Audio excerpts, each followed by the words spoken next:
happy Wednesday to the world out there. If you're listening in live, if you're catching this podcast later on, happy Thursday, Friday, Saturday, Sunday, Monday, Tuesday, Wednesday, and following Thursday.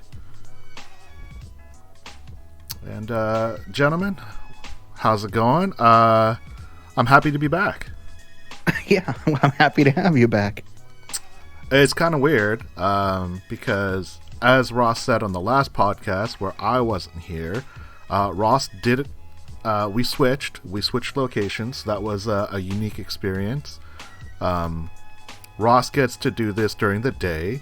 Zeb and I are doing this at night, and it's totally different. I will say that the level of dedication it takes to watch a live game in real time in a different time zone is something that I have not gotten a handle of, for sure. Every Monday, man, for the past 23 years.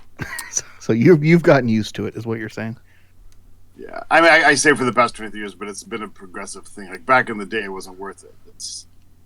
Seahawks have been sort of my introduction to the internet. Like in 1996, when I was here, there was nothing except the news the next day on the internet, just reading it. Then at some point, like 98, 99, I could get the radio broadcast, and then I got eventually the video that was buffering all the time, and then I got decent, video, and now I've got like HD TV, and it's awesome. That's the best. But yeah, you have to. But you have to be dedicated. Games start at 2:00. Early in the season, it's 2:00 in the morning. Late season, it sucks. It's when the early games are on at 3:00 in the morning. Yeah, and late games. 6:00 in the morning. I hate those. Yeah, I mean, we're not even talking about like time zone plus daylight savings, because when I was there, I was in Japan for 2 weeks for the Rugby World Cup, still going on. Woohoo! Still awesome. Go Japan. Japan. But the game was at 5 in the morning, so 5:25 depending on which game it was. So that was for the Saints game, which was awful, and the Cardinals game, which was awesome. And then Thursday night, which is a super early primetime game in Japan, is actually only like 9:25, which is like super great. If they were 10 a.m. games, I probably would have died, because the jet lag plus a 2 a.m. game would not have worked out really well for me. So kudos to Ross, because that's just intense. Now you understand what it's like. Yeah. But I am happy to be back. I missed you guys. Missed talking Seahawks, watching online, and talking on Hawkscast forum. It's totally different from doing the lack of podcasting, for sure. We should apologize for last week. Zeb and I fully meant to do it, and we were prepared, and we had technical difficulties, and so it didn't happen. I'm sorry.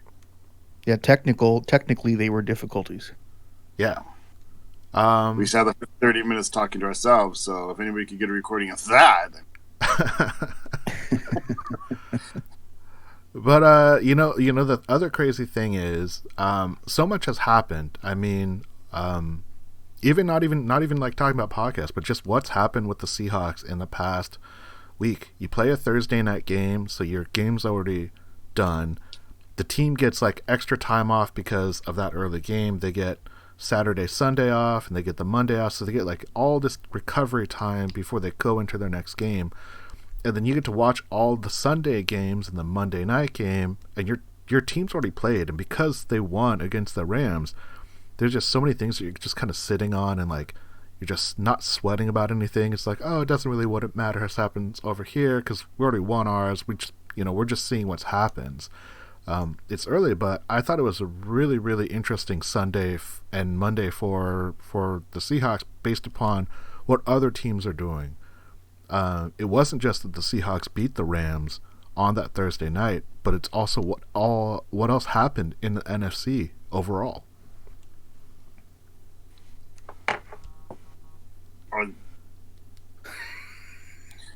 I mean, you know what? It's so early in the season. I haven't gotten outside of my little Seahawks bubble, right? You have your things you're looking for in the season. I think it's around like mid-season where I really start to look around a lot. So, 49ers need to address this at some point today. They're 4-0, but I've just been focused on the Seahawks, and happy that we don't have an early bye, but happy we get a little mini bye right where you'd want it. Right, it's kind of perfect scheduling for this year. It's pretty favorable for sure. I mean, I don't think the people that we have to play are going to get any easier, but this break definitely makes me feel more excited about what's to come, especially with the bye week still coming in like week 11 or something. Yeah, exactly. And like it's like I just said, having the mini break, the mini bye now, you get a little bit of extra refreshment right after 5 games. Then 5 or 6 games later, you get another break. Just perfect, right? Yeah. I for 2 times to heal up and refresh, do extra self scouting, and approach the next part of the season. We tend to divide the season into fourths, but quarters. But this season naturally sort of organically divides into thirds almost. Yeah. Yep. Yeah. So the Seahawks survive a nail biter at home against the defending NFC champion LA Rams. The game really could have gone either way, but the spirit of Paul Allen pushed that kick just right enough for the Seahawks to escape. With a 4-1 record on the year, the Seahawks shined on Thursday night with the nation watching, and as I said, I got to see what it's like for Ross to deal with all these games in different time zones. We're going to talk about the upcoming game against the Cleveland Browns, as this is the Hawkscast podcast brought to you by the Hawkscast Forum.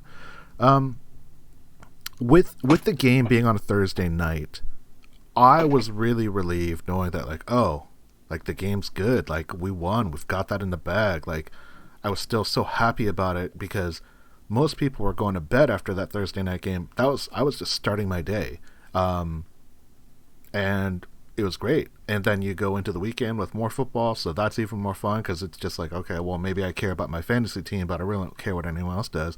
What were you guys feeling after that win going into your weekend? Oh, it was great. It was a great Seahawks high. I think a lot of Seahawks fans had trouble getting to sleep that night just because there was so much excitement, but it was perfect for me being the night owl that I am. And then nothing I love more than a stress-free Sunday watching football all day. It's fantastic. Ross, you're normally watching a game overseas, so a Thursday night game is going to be an early Friday for you. I'm sure that probably impacts you, but what was it like being on the West Coast, going to that game live, and then coming down and going to bed and then waking up the next day? I don't know. I was almost irrationally euphoric that night. I mean, I was so into the victory, and I rushed as fast as I could back to the car because I wanted to hear every single post-game interview on the radio. And I don't think I may not have stopped glowing yet. I was just like 4-1. It's weird because they haven't lost the 49ers ahead of us in the NFC West, but my brain has sort of essentially blocked that out. I just considered us you know what? We are on top of the NFC West again. I assume the 49ers are going to fade at some point.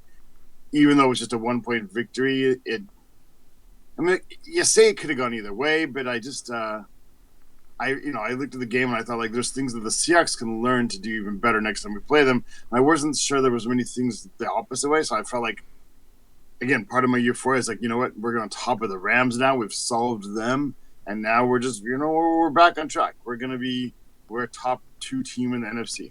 I actually started going out. I can't think of 3 teams in the NFC now that scare me. It's funny. Back in 2012, 13, 14, I used to make fun of 49ers fans and Cardinals fans. On the rare occasion that they'd beat us, they'd celebrate like it was the Super Bowl, and I'd make fun of them for that. But that's exactly what I did after Thursday night's win over the Rams. So I guess I understand. I admit it. I mean, they've beat us the last 2 times. 3 times. 3 games in 3 a row. times. Yeah. So. It definitely feels like the biggest win in some years, and at least a couple of years, right? I mean, it really puts an exclamation point on the fact that the Seahawks, although they may not have as many star visible players as they did in 2013, they're back in it. Right? We're back in it. maybe we're more offensive now than defensive, and maybe that changes by the end of the season. But we're now a force to be reckoned with. We don't have the same attitude yet. We have to get that back. But that swag. Yeah, that the defense is so passive. It's and it's because of the lack of stars. I mean, like Pete Carroll adjusts his defense for who he's got there, as a good coach does. But still, I mean, we don't maybe have quite the atmosphere yet, but that's because we don't have the big wins around it. But it really just felt like, yeah, we're in it. This represents so much to us. Yeah. Well, let's actually get into it. So topic number one, Zeb, I want to hit this off with you. Number one, who has been the biggest reason for the Seahawks' success through 5 games? I mean, it's the easy answer, but it's Russell Wilson. In years past, it would be tough to pick one guy on that star-studded defense, but these days, I think it's pretty obvious that Russell carries this team. I'm not going to say that without him, this team's only going to win 5 or 6 games. I don't know. I can't necessarily quantify it like that, but Russell Wilson is the Seattle Seahawks right now. And he's playing lights out. I know we're going to talk later more in depth about the season he's having, but he's doing it all, and he's there's no doubt in my mind that he's the main reason that we're winning these games. Zeb taking the obvious answer. Ross, what's your key factor? Who's your key player, key component for the Seahawks' success right now? Jermaine Ifedi? Yes, I agree. You stole my thunder there. DeMarco. This is gonna sound dumb, but it's John Schneider, right? I mean, John Schneider, he's got a vision. Not just because obviously he's responsible. It's that he is so forward. Not everything works out. Nothing works out in everything, especially when you're dealing with personnel problems, right? And personnel issues. But that guy is so forward thinking and so progressive thinking and so outside the box thinking and has so much foresight. It astounds me to look at where he's got the cap situation, where we've rebuilt over the past 2 years and we still have the 3rd or 4th or 5th. We're gonna have a huge amount of cap money next year to add in the key free agents, and he seems to have contingency plans for everything. In the first round he wanted a premier pass rusher, and it just couldn't get it to work out, so he's got his backup plan. He's still got a defensive end he likes, but he thinks he's going to be able to get out. And so he's put us in this position where over the past 3 years we've lost 8 Pro Bowlers. Yeah. And we're 4-1 with essentially a bunch of no-name people in the defensive backfield. A pretty, Dwayne Brown is a former star, but you wouldn't call him a star now, would you? We've got an offensive line that's good and capable, but they're not all stars. Right. Chris Carson's a great guy, but where was he drafted? I don't know, man. John, I don't think we ever are going to, even those who clamor for him to get Executive of the Year award and stuff I don't think we're ever going to fully realize that guy is how much he's done. Yeah, I'm definitely with you, Ross, and I was going to say Pete Carroll, and that's because I think there's such a blurred line between what Pete Carroll and John Schneider bring to the Seahawks. But for me, the biggest reason for the Seahawks' success has been Pete Carroll. And the reason for that is because we can't 100% define who's in charge of the personnel from a 75-25, 60-40, 55-45 ratio. We don't know exactly what it is. John Schneider does a lot of credit, but it's what Pete Carroll does with the players that he has that I find to be so impressive. And a lot of it is this whole idea that we talked about, that the Seahawks are going to start a 4-3 offense as that base defense with 4 down linemen, 3 linebackers, and 4 DBs, and they're going to play that formation more than any other team in the NFL. Doesn't matter what personnel you throw at the Seahawks, 3 wide receivers, tight end, running back, fullback, 2 tight ends, 4 4 receivers, 3 receivers, whatever the opponent does offensively, Pete's going to run a 4-3 defense because he feels that Michael Kendricks, for whatever reason, is a better option than the nickel DB. That's what most teams play. Most teams are going to play a nickel. 4 down low, 2 linebackers, and 5 DBs. There are situations we've played base where other teams not even would be nickel. Yeah, and it's I want to give a little shout out to the Seahawks Man-to-Man podcast, because I was listening to them today, and they were talking about the evolution of the Pete Carroll defense. You started out with the Bandit, where they would run 7 DBs at you, and then you'd run into, who's playing cover 3? Oh, the Seahawks are playing cover 3. So there's all these weird things that the team has evolved, and Pete has changed, and he's gone back to like these really, really basic, almost elementary style defenses, but he's made it work. You know, the Rams, as good as they were last year, they're not the same this year. But the Seahawks did enough to stop them.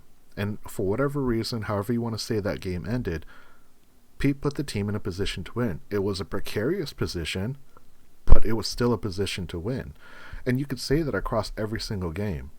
Pete didn't give up that fumble to the New Orleans Saints. He didn't give up that punt return. And there's definitely coaching aspects that could be added to put Seattle in a better position to win those games. But for the most part, Pete is putting this personnel, this team on the field. He's working with his coaches. He's working with his defense, offense coordinators.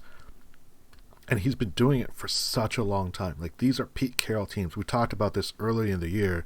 A Seahawks-style win is a grinded-out battle that the Seahawks just need to barely come up ahead. And that's what we're seeing right now. And I have to give most of my credit to Pete. I think Russell Wilson and John Schneider definitely deserve credit, but I'm just giving a slight edge to Pete through the first 5. So you're saying it's not Germain Ifedi?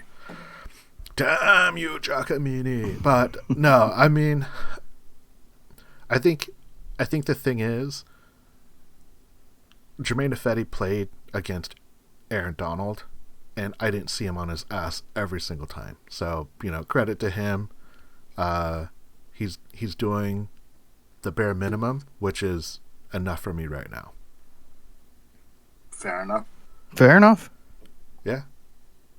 If you had to say the unsung hero, is there anyone that you could think of saying, like, you know what, this guy's quietly having a great year? I mean, Jadeveon Clowney. He had a touchdown, man.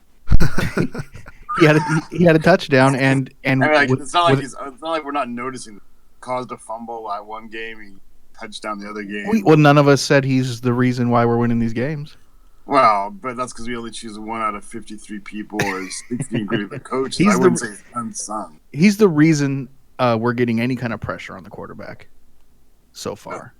Ross, do you have someone else that you would throw out there? I don't think people are going to agree with me. But Trey Flowers, man, hang with me for a second. He's not. I know what you're saying, but there haven't been he's playing against tough people, and he's playing against these offenses that are designed to throw the ball, and he's not getting a lot of help. He doesn't have Earl Thomas back there, right? He's got T2 back there, man. And he's not giving up 100-yard games every week. He's not. He's not being super picked up.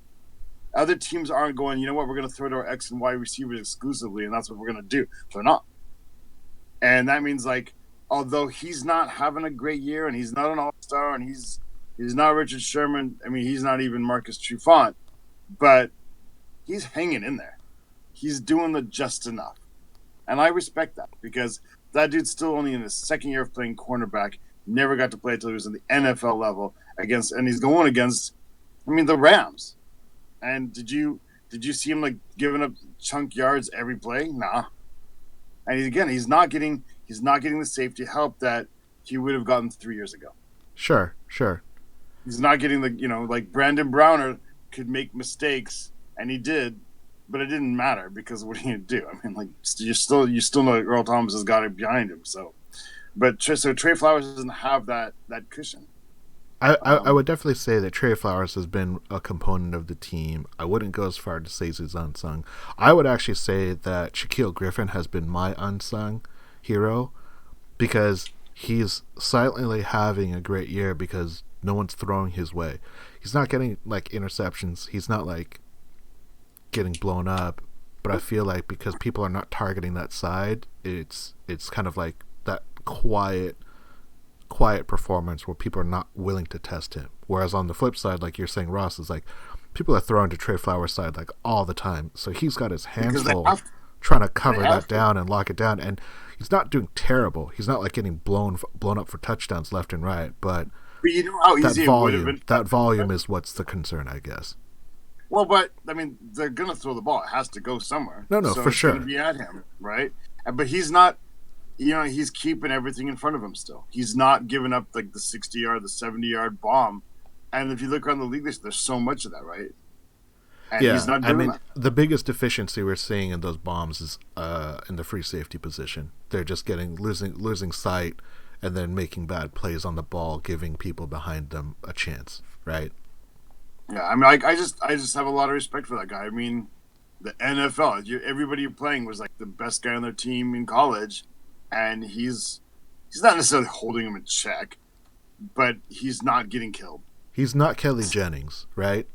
No, he's not Kelly Jennings. All right, good deal. All right, well, let's move on to topic number 2. Ross, I want to hit you up with this, and I want to know, is the NFC West the best division in the NFC or in the NFL?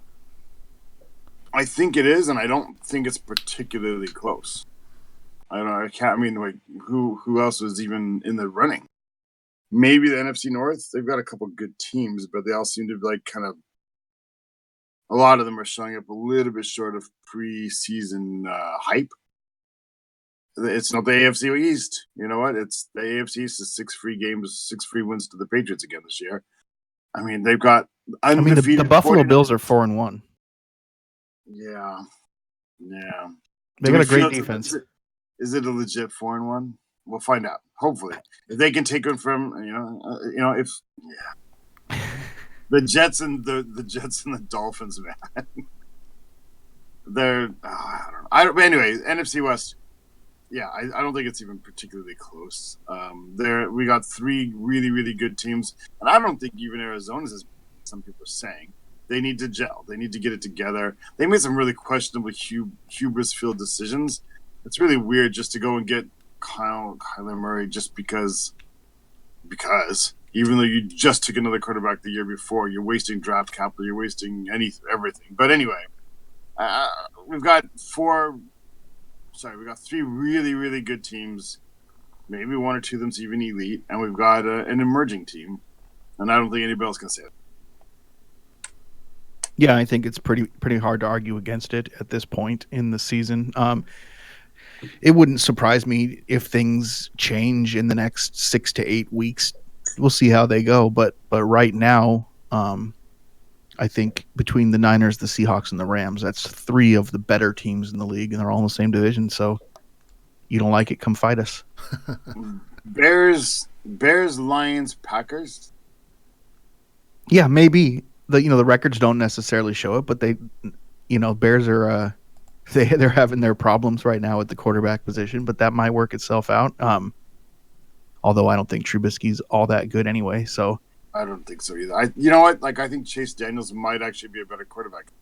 The Tampa Bay Buccaneers seem to be maybe a little better than their record indicates at this point. So, I wouldn't count them out. And then in that case, the NFC South could potentially have 3 winners. Right. Well, but Atlanta's absolutely horrible this year. Yeah, Atlanta sucks.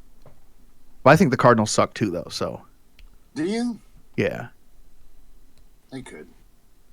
I mean, I don't want to get too far into it, but I don't know that I believe yet that the Seahawks are as good as their 4-1 record, and we just rolled them. So we're not as good as 4. What are you talking about? We played legit teams that are like 0-5. I mean, it's one of those things. Like we've won some real squeakers against not so great teams. We lost to I don't think it's not the NCAA where you're voting like if you're number 10 and you play number 26, you have to win by 21, otherwise you're going to get lowered. I mean, no, it doesn't. But when you're trying to gauge how good a team is, in week 5, you don't have a lot to go off of. I don't know. Like, I used to do that a lot, but I've learned over the years, in my opinion, anyway, that kind of thing. Well, this team beat them by 5, but they only beat them by 1, or they beat them by 21. I don't think that matters. There's so much about game planning and individual matchups and things like that. It doesn't really work like that, right? Yeah, I totally. I don't disagree. We won. We won without a couple screw ups, like kind of fluky screw ups in the Saints game. We're 5-0. Yeah, totally. And it's one of those things. Like, a lot of people saying that our win was lucky on Thursday because they missed that field goal at the end. Well, if they missed that field goal earlier in the game, all of a sudden that's not luck anymore. That's just the way the score ended up. Exactly. So, we missed a field goal as well. Right. I don't think I don't love the decision to kick that field goal, by the way, since we're on that. But I don't think it's as bad as people pretend it is. No, if we make it, it's fine. I mean, if we make it, like, think of how the end of the game looks. They can't even try that field goal. They have to throw a Hail Mary. It's a whole different story. Yeah, the end of that sequence at the end of the second quarter was like worst case scenario. You miss you're 3-1, you fail to convert. 4-1, you try to draw them offside, you waste a timeout. You line up for a 48-yarder, it goes just wide right, which is what happened to the Rams at the same end zone. They marched down the field because they got the ball on turnover on downs plus the 7 yards for the field goal attempt. They're about to kick a field goal. There's a roughing the passer call, which is, obviously it was not malicious. Like, he just, he's going for the body, ends up going for the knees. They get another set of downs, and then, we're not set. For some reason, Jadeveon Clowney's in coverage, and then they just throw behind him and it's a touchdown. So it was definitely the weirdest sequence. But in regards to the NFC West being the best division, I would say definitely at week 5, there's really not a lot of competition. Because if you look around the league, there's only one other division that has that many teams above 500, and that is the NFC North. And I don't think anyone is saying that the Green Bay, Detroit, Chicago, Minnesota is going to come out looking great at the end of the year because they're just so up and down. NFC West has 3 teams with plus 500 records. There's no other there's no division that has that. So just on record alone, regardless of who people played, that alone puts them on really good footing. But what it's going to come down to is, of the teams within those divisions, who are you most scared to play? I don't know if I'm scared to play the Niners yet, but they look really good. Like, yeah, they're not playing the best of teams, but I'm not going to totally discredit them for that. Whereas you've got 2 teams in the AFC East that are 0-4. Like 2 weeks ago, everyone was saying, oh, Miami's not going to win a game this year. Well, the Jets might not win a game either. Like, their coach didn't give their quarterback first team snaps until the day before their game. I mean, what are you thinking? I don't know. They're looking at 2020 draft picks is what they're thinking. You have the NFC East where the Cowboys have lost 2 games in a row. Philadelphia has gone from 1-2 to 3-2 because they've won 2 games in a row. The Giants are awful. The Washington team is awful. There's a lot of crap teams out there, and there's always more crap teams in the AFC than there is in the NFC. So I think by default you have to give credit to the NFC West because you've got 3 potential playoff contending teams: an undefeated team, a team at 4-1, and a team at 3-2 that is the defending NFC champion. So I think that speaks a lot to the coaches and to the GMs in this division. Surprisingly, San Francisco is included in that conversation. I think we do lose a little bit because the Cardinals look terrible. The fact that they have a win on their record is amazing. I mean, the fact that they got a tie in the first place before their win, even more amazing. But the other 3 teams look so much better across the board. I think I know I just said it. I don't think the Cardinals are that bad. They're gonna gel. Yeah, they might. They haven't yet, man. but they might.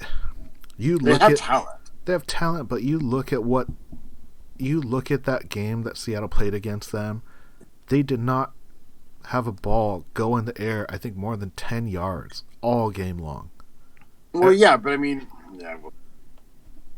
you've got like a sort of like a pre-Russell Wilson going against Russell Wilson after 8 years of experience.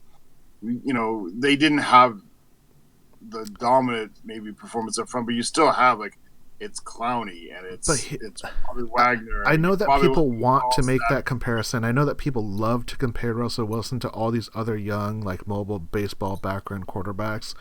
But Russell Wilson never threw underneath. He never threw like the screen pass. He never threw the quick pass to like the tight end just running an in or out route. He threw legit like passes to his wide receivers. He just did only 20 attempts in the game, for sure. He was definitely limited.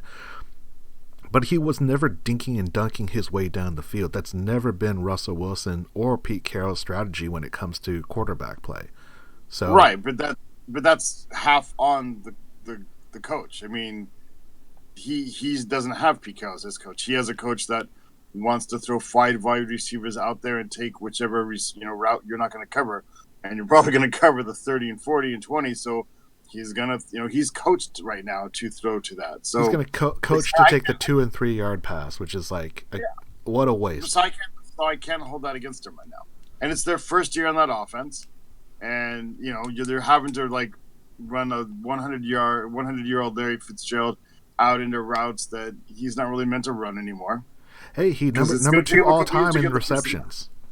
Yeah, I mean, I'm not saying anything about Larry Fitzgerald. I'm just saying like he's had more like red zone targets this year than he had like in the last 2 years combined. But because they have him running routes, like he's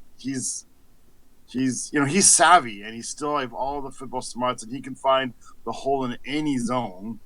But he's not going to blow by anybody anymore. He's not that dynamic anymore.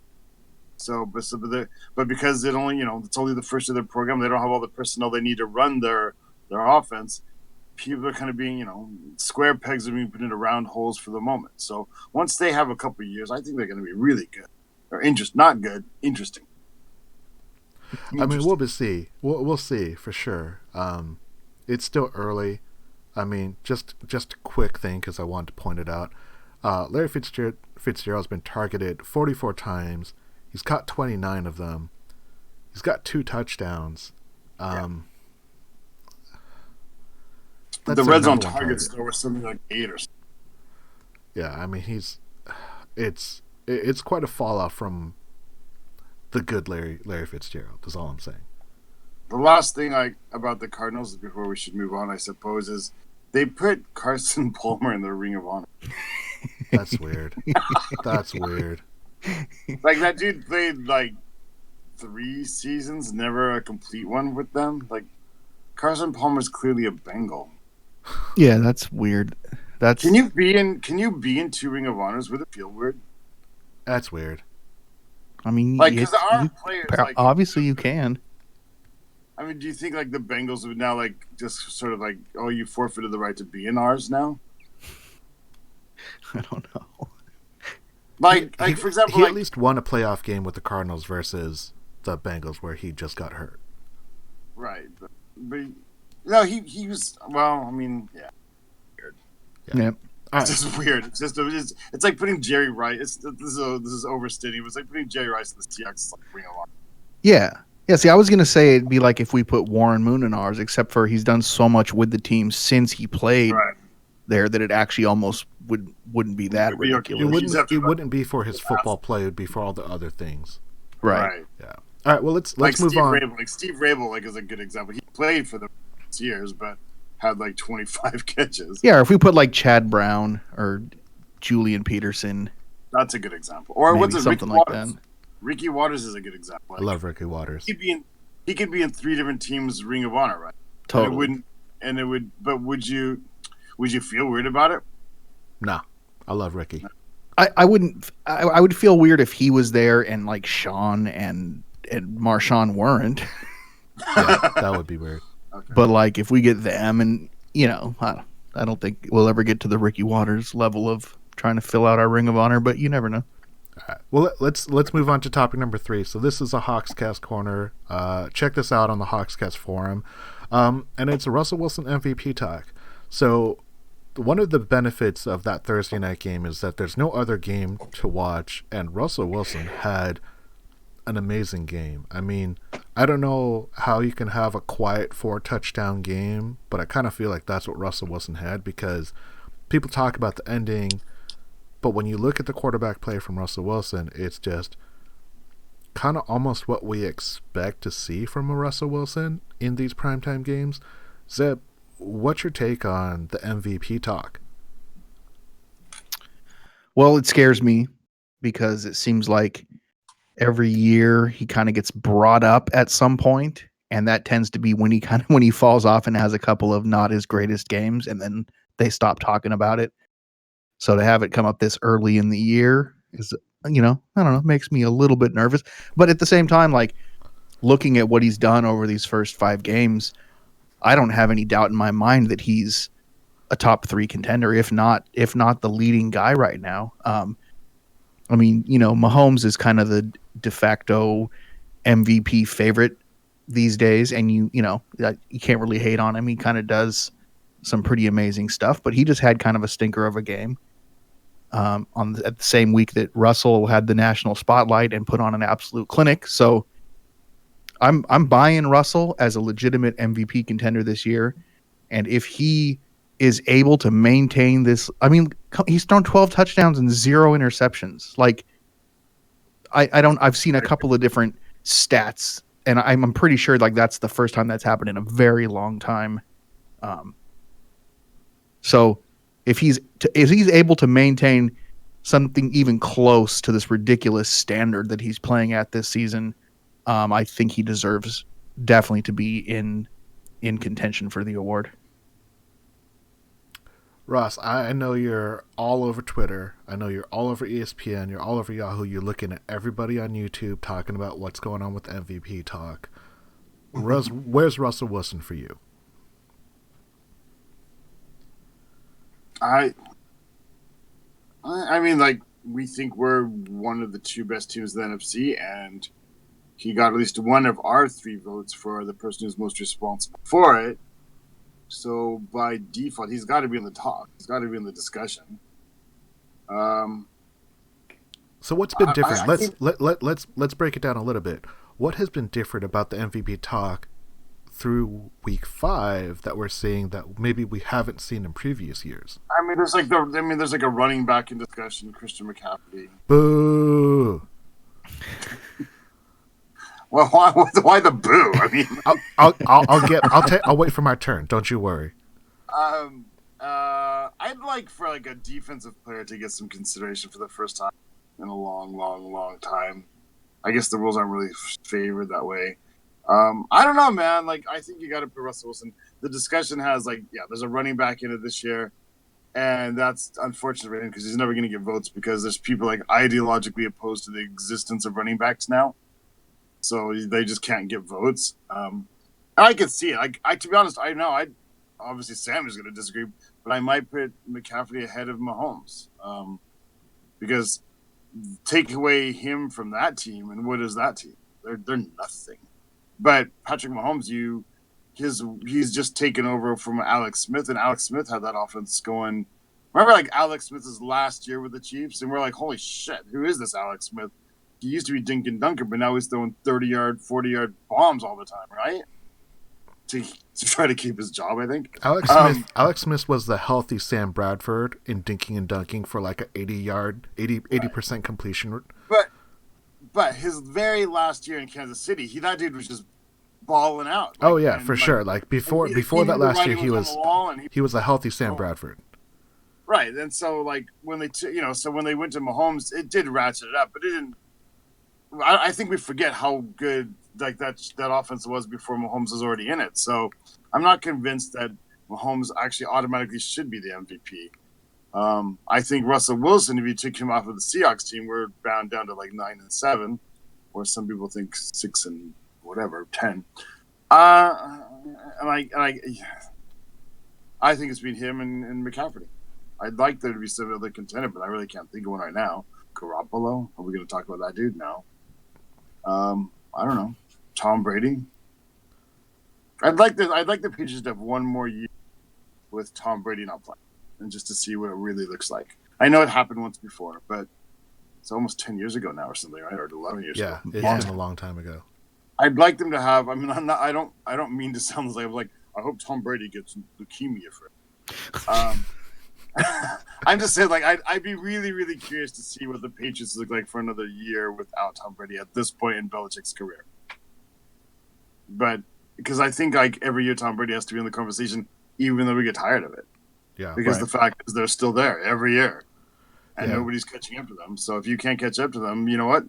So the most valuable, it's funny because we talk about like you can't separate John Schneider from Pete Carroll because you don't know exactly where the line is. We're never going to know that about the Patriots. With Belichick, sure. Belichick without Brady, and with Brady, have been Brady without Belichick, and like to what degree, especially like the most, how most people's brains work is that one has to help the other, which is which, instead of it just being sort of like how they interact together, how they react together creates that super team. Right. But for this year, given all the utilities and how things work down, I think it's got to be Wilson at this point. I think obviously Russell Wilson's in the MVP talk, and Birdfinger points this out real quick, is that it's a quicker start. Russ is having games he usually stays for the second half of the year. That's a good point. And I think that's kind of like my feeling about it, is that Russell Wilson is leading the league at the beginning of the year as opposed to like taking leaps and bounds towards the end of the year. And we've always seen Russell Wilson like have a great second half. The Seahawks have traditionally been a much stronger team under Pete Carroll in the second half of the season for whatever reason compared to the first half. The fact that they're 4-1, like we've seen them go 0-2, 2-2, 3-3, like, we've seen them start with really tough records and then claw their way back to something amazing like a 12-4 year or an 11-5 year or whatever. But this is a year that Russell Wilson's like, no, like I got this, like this is my team, I'm doing it. I don't think there's anything you could say to try to quiet down the idea that Russ is not having a MVP like year, because no matter the way that you want to look at team performance, value to the team, stat production, he's pretty much dominating in every facet of the game. So the talk for Russell Wilson is it just has to sustain. Like he can't have a stinker of the game. And for me, the most promising thing was he was playing against Aaron Donald. He was running around all game, and he still had an amazing game. Aaron Donald is half a hand grasp away from him, like throughout that game. And Russ is doing just enough to avoid it, making these amazing throws. I mean, I don't know what's more impressive on that touchdown throw to Tyler Lockett, the toes that Tyler Lockett has to keep it in bounds, or the fact that Russ threw that ball to only where Tyler could grab it. I'm having a hard time determining what was more impressive, the throw or the catch. And I'm leaning a little bit more toward the throw because the whole time I'm thinking like, oh, he's just going to run out to the left and just throw it out to the back of the field. Like, I did not expect a touchdown on that play at all. And I don't know other quarterbacks that can make that kind of a throw while they're on the move. I mean, that's what Pat Mahomes, everyone likes to talk about, but that throw by Russ is all anyone could talk about for the entire weekend. Right? Yeah, it was an absolutely unbelievable throw and catch. Beautiful. We're going to be talking about it for, I think, a long time. We're still going to remember that 2 or 3 years from now. We're still going to reference it. Yeah. I do want to talk real quick to your point about Christian McCaffrey. And Ross, I love running backs. I've always been a big proponent of running the ball and the value that has to a Seahawks team. And that applies to the Panthers as well because they don't have Cam Newton. My only issue with trying to give a running back an MVP is that it's really hard for a team that's behind to continue to run the ball and succeed and use a more time-consuming offense to funnel it through a person. Now, Christian McCaffrey has a ton of catches, so that's really what kind of like propels him outside of a traditional running back. But if the Panthers are down 2 scores or 1 score late in the game, his value is not as a running back, it's as a receiver. And yes, that's part of his role, but he's not really a running back at that point. He's just a wide receiver who has a running back number and lines up in the backfield. Right, but we're not talking about like what position is the most valuable player. We're talking about player itself. Right, but in these, like, for example, in this winning streak, right? I don't think the Panthers have been behind at any point. Right, but can't you also say that's partly because of him? They don't fall behind because early on in the game, they can run the ball and throw the ball to him, and he's impossible to stop. So they move the ball down, and they score early, and they score fairly often. I think if you looked at the games, and I haven't looked at the games, I'm talking more generally about the positions and why running backs are going to have a harder time to win an MVP award. That's just that's the point that I want to clarify. Right, but that's a positional disadvantage that they have over a quarterback. But it strikes me as a little bit weird because remember we used to talk about like how like Andrew Luck, we kind of we didn't really consider his fourth quarter comeback so great sometimes because so often he was responsible for why they had to make the fourth quarter. He would throw 4 interceptions and then in the fourth quarter make the comeback. But if you hadn't thrown the 4 interceptions, you don't have to do that in the first place, so it doesn't really count, right? No, for sure, and that's what's hard. I think that's what's kind of harder about like this nuanced discussion. The value of Christian McCaffrey through these first 5 games for the Panthers is immense. The fact that they're doing it with a rookie quarterback that had no expectations to start, kudos to the Panthers. Kudos to 2-time Coach of the Year Ron Rivera. But my question will always be, if they're behind, because if the Seahawks in that game against the Saints have the punt for a touchdown that they give up, the fumble that they have given up, and then the short field that they give up for touchdowns, Christian McCaffrey is not coming back and getting them with a 1-score game. Obviously, it's a lot of garbage time yards. It's the yards that we always, poo-poo against Andrew Luck. But a running back can't do that. That's a good example of a game, though, because who was the MVP of that game? The MVP of that game was Alvin Kamara. Alvin Kamara, but that's because they had a lead, and Alvin Kamara didn't do anything until the end of the second quarter. Yeah, but I mean, because of his running, he had to bring down. They could control the ball, and if we value Seahawks ball type, and we say like that's a legitimate way of running a program, not just throwing the ball like some people want to say, then we actually have to value the fact that a certain type of running back is in command of the game. He's the one who allows you to play keep away. He's the one who allows you to exploit any other team's mistakes because once they've made a mistake, the rest of the game you can control the ball. I think that's fair. I think that's fair. But I'm just saying. I have no idea why I'm going to bat so much for Christian McCaffrey. Because I know. It's okay. It's okay. He's on my fantasy team too. I get you. Theoretical thing, but he's not. I mean, I never drafted him. Yeah. I will tell you, I was very, very adverse to drafting him. I was forced into it because I was drafting third, but that's another conversation.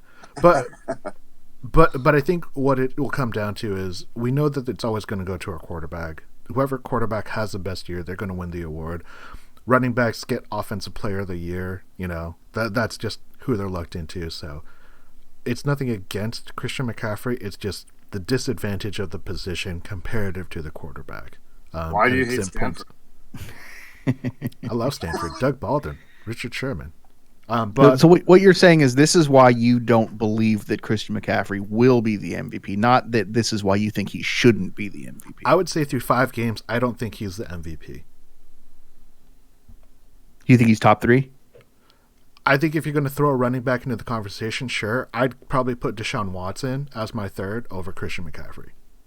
So you'd give the MVP to Deshaun Watson over Christian McCaffrey right now? If I can't pick Russ and I can't pick Patrick Mahomes, I would give it to Deshaun Watson over Christian McCaffrey. That's racist.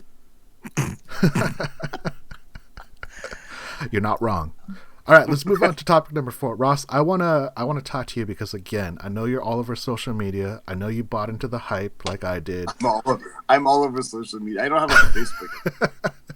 I didn't know what people meant by IG until like 2 weeks ago. What is IG? Has the hype train failed the Cleveland Browns? We are going to face them in Cleveland, 10 a.m. game. Has the Man, hype train failed them? People bit hard. People bit hard like Tedrick Thompson on a play action pass on like the second half of the Browns season last year. But like they got rid of the coach that was motivating to do that. They brought in an offensive coordinator that's going to handcuff Mayfield. Mayfield like started reading his own press clippings or something. And they brought in like wide receivers that don't really fit the system and that don't necessarily complement each other.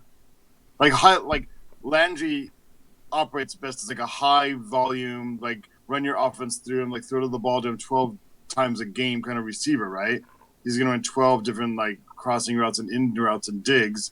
But then you bring in OBJ who needs 15 throws to him per game, and they all have to be, go routes and whatnot. So, man, it's a piece of junk, and I am proud to say, and it's documented, I never believed the hype. I didn't, like, I don't know. I don't like Greg Williams because I totally believe he actually was paying people not for star plays, but for like injuries. And that shouldn't be in the game. But he is lock him up. Yeah.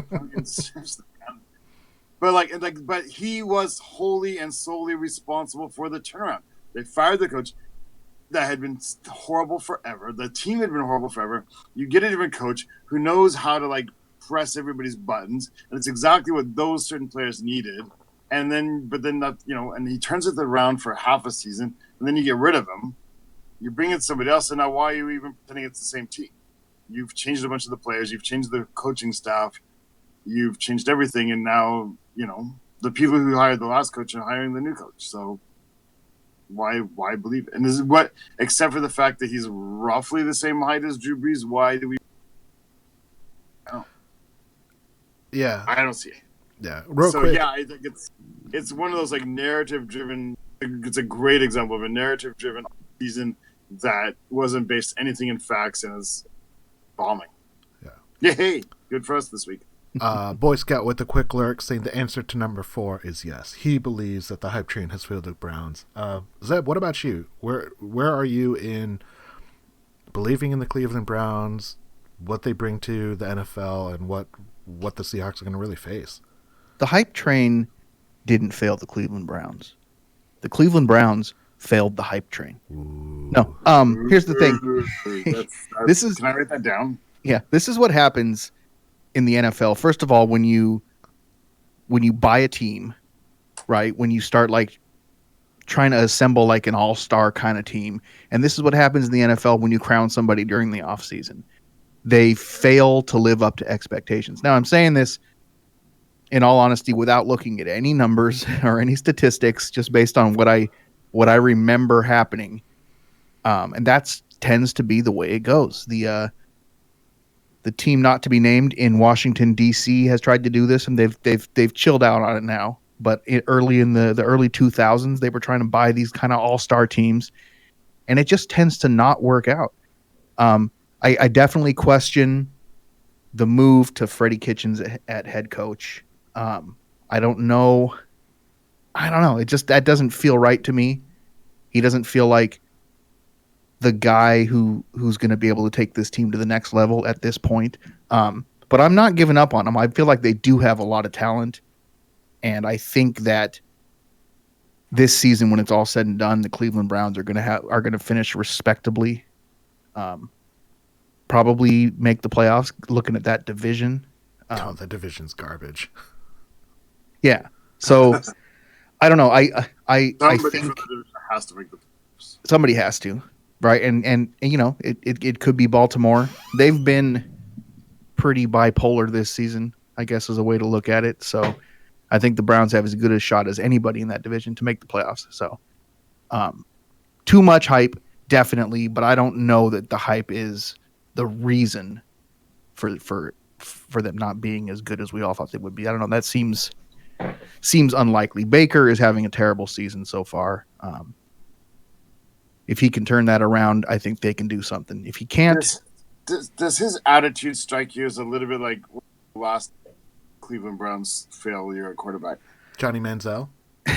Yeah. Isn't he turning into like a little bit of a version of that? Like, he's always been that, though. That's kind of been his thing. Like I think the slight difference is that while that comparison is easy to make, Baker Mayfield had a much better NFL or college career than Johnny Manziel did, and he did it in a more consistent fashion. I think Johnny Manziel, he just threw up a bunch of prayers, and he had good receivers bring stuff down.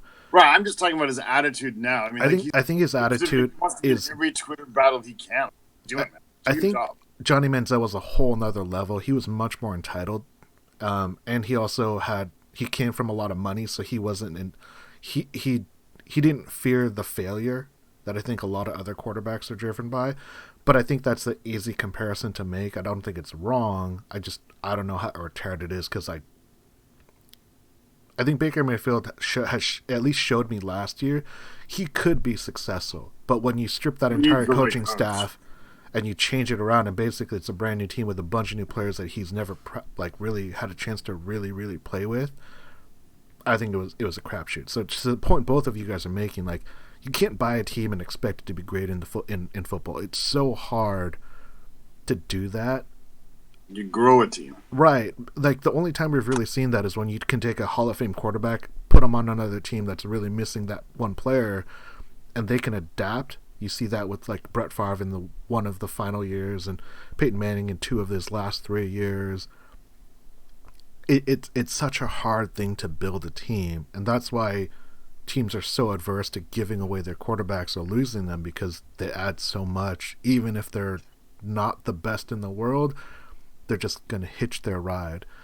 And I think what's happened with the Cleveland Browns is they saw that 7-8 in 1 year and said, oh, we're so close to being a playoff team, we just need to add all of these stars to the team, as opposed to saying, like, you know what, we need to build all these things. Like, the biggest loss for them has been Joe Thomas. Like, the fact that he retires once they actually could get good, that's to me a bigger thing than anything else they've done on the field.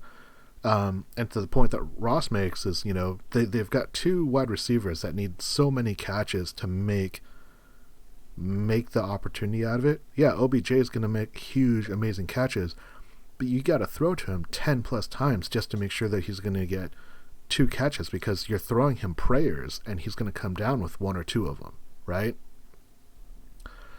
So yeah, it's not a well thought out. But what it is people fall into that trap. People in Cleveland, their office, their owners, their everything, they're so desperate to succeed right away because other teams have done so. They did it in, like, the worst way possible, by investing in free agents and not investing in, like, building up a team together behind their quarterback, as opposed to, like, we're just going to give this guy a bunch of toys and he's going to make it work. That rarely happens in the NFL. It was just kind of weird to me. Like, they had hired a whole bunch of, well, one in particular, but a couple of Moneyball people. They started building that way. It didn't have immediate success, so they fired all those people. But the players they had brought in, finally at the end of last year, showed some success. But then, like, you get rid of the people that were putting them in a position to have the success. And then you just bring in a whole bunch of non-money types, and then now you get this hot mess of a star. You know, yeah, like you said, it's very reminiscent of the Washington teams.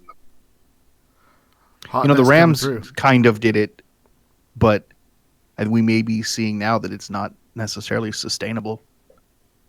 That's a great point. And I think people, I don't think it's hindsight. People actually had brought it up at the time. Like, you can bring in Sue and all these, you know, every available wide receiver and whatever.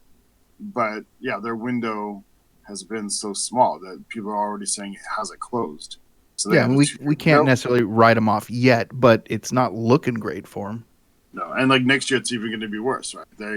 They have cap problems. They're going to have to let people go. Some people new. And so, yeah, if this year ends up being a legitimate chance for them, then their window is 3 years. Whereas the Seahawks window, arguably can say, has been almost continuous, except for maybe 2 years ago.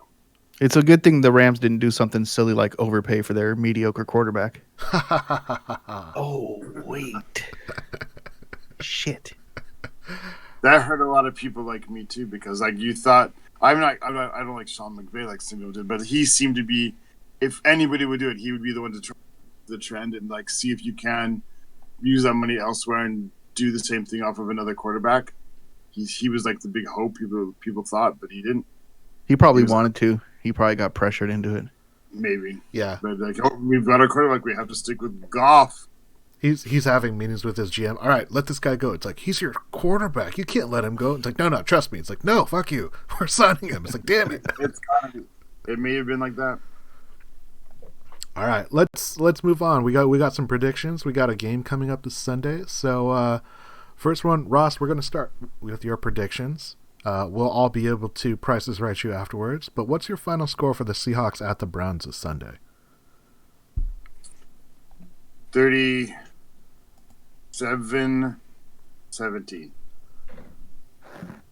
It's never going to be that big. I don't know why I do this every week, but 37-17.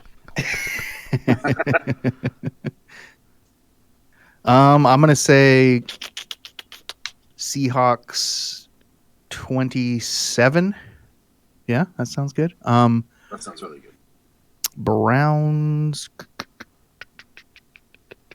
14. I'm going to say that the Seahawks score 30 points, but to keep up with our weird scoring in the AFC North, I'm going to say that the Browns score 27. So we're going to win by 3 points to make it consistent. 1, 2, and 3. Ross, does the MVP season continue for Russell Wilson? For this week, for sure, yeah. There's no chance of it falling off the rails this week. No chance at all. 0. I think it. Go ahead. No. I mean, what's his name? Who's the defensive end? Garrett. Yeah, that dude could have something to say a little bit. He'll have some input, but it's not going to be. Not if Jamarco has anything to say about it. I'm going to say that yes, it continues. I don't have any. I don't. He's not going to throw no interceptions all season long. He's bound to throw a few picks here and there. But I think he'll continue to play at a very high level. I am also in the MVP season train hype. Real quick, Birdfinger with the 31-13 Seahawks prediction, and Boy Scout with the 27-20 Hawks prediction. Ross, is there going to be, yes or no, is there going to be any handshaking drama? I know you want to talk about this. No, we're a classy organization. We got rid of those guys that do that kind of stuff. There's not going to be any handshaking drama because Russ had he did the Gruden camp when Gruden was with the Raiders, so he kind of took over and he had a meeting with Baker Mayfield. So I'm sure they know each other. Russ is probably super chill with him, and they're gonna hug it out. Birdfinger said exactly what Zeb said. We got rid of all the troublemakers. Ross, yes or no, Pete messes up a 2-minute drill? Yeah. Yeah, absolutely. No, not this week. It wouldn't be a Seahawks game without that. Might be 2. Maybe it is in the first and the second. Oh God, that would be painful. That'd be a bad sign. I'm gonna say yes, reluctantly. He probably will mess it up. Ross, is yes or no? Is DK gonna have a 30-yard catch in this game again? Yes, because almost exclusively they throw to him at over 25. Oh yeah, Russ wants it so bad it's happening. I want them to have that same play where they run like that 2 wide receiver, 2 tight end, single running back, play action. Everyone bites on the run. The safeties creep up, and DK just literally nonchalantly runs in untouched, and they just score like a monster play. That would be great. Ross, yes or no, is there going to be a defensive turnover in this game for the Seahawks? Yes. 2. 2, I like it. Yeah, same thing. All right, I'm going to price this right, Ross, and say we're going to get 3. 1 on special teams, 2 on defense. That's tight. I'll take it. Yes or no, is Baker going to get benched in this game? Who's their backup? I don't even know if they have a backup. Scoop McCutcheon. I don't think he'll get benched because even if he's having a horrible game, it'll be sort of like we'll let him work through it. He's got to, learn from this type of game, I guess, kind of feeling. Well, they benched him last week. Yeah, well, that was apparently because they didn't want him to get hurt. But we don't have the... Did you see the look on his face, too, when he was standing there on the sideline? Did he Cam Newton it with the towel under his head? No, he just was just dejected, sad face. It was hilarious. He will not get benched in this game because he's just not going to play that bad. Okay. We don't have the defense to get quarterbacks benched. We don't have enough pass rush to get him hurt. We don't have enough pass rush to make him hurry too many throws to throw too many picks. I mean, he'll probably throw for 350 yards. It's our defense. They just won't score off of it, right? Yeah. Right. Yeah, I'm saying no. Baker's not going to get benched. Birdfinger says maybe a sideline fight. Baker gets mad. I think that's always possible. And the last prediction for the night, Ross. Yes or no? Is Schneider talking trades right now? Oh, undoubtedly. Undoubtedly. Yeah. Is that guy ever not? No, without a doubt. And I think in particular, he's still looking at like a veteran third wide receiver because I don't think he's really happy with the production. And I think he's still dabbling in backs.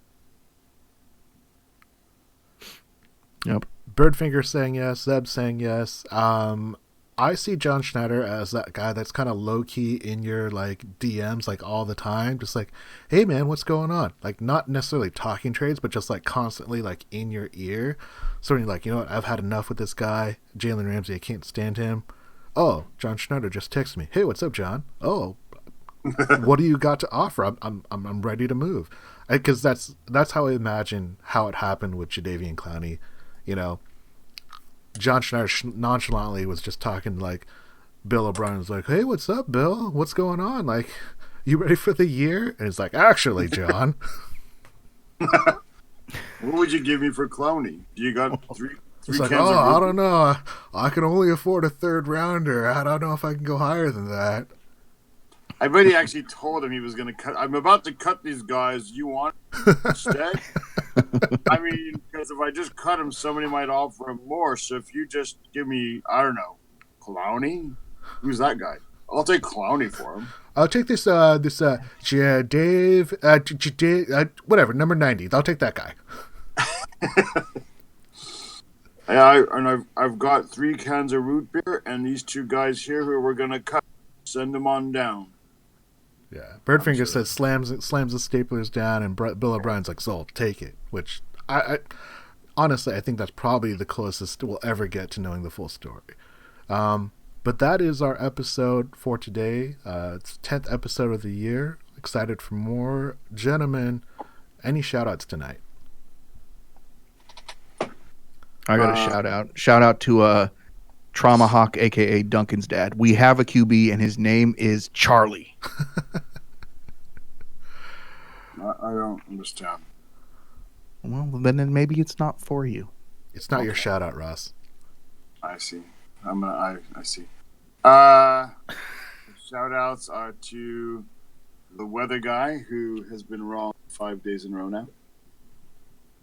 So I'll never know what to wear every day. So. I want to give a shout out to the Japanese national team, the Brave Blossoms in rugby. I want to wish them luck. They might make it out of the pool stage and make it to the final, to the knockout stage, which would be very exciting. I do want to shout down to the Rugby World Cup organizers because they don't have enough merch. I was not able to buy anything that I wanted. That was terrible. Everyone and their grandma got a Japanese national rugby shirt, and they had none available when I was there the entire time. It was terrible. I'll get you one. All right. There's a big, huge... Did you go to the big, huge store in Shinjuku? I went to it twice. And they had nothing. I'll get you one. All right. Well, you hooked me Who's up. running that place? Kroger? I don't know. some budget business down there. But we are the Hawkscast Podcast. We want to thank you so much for checking us out.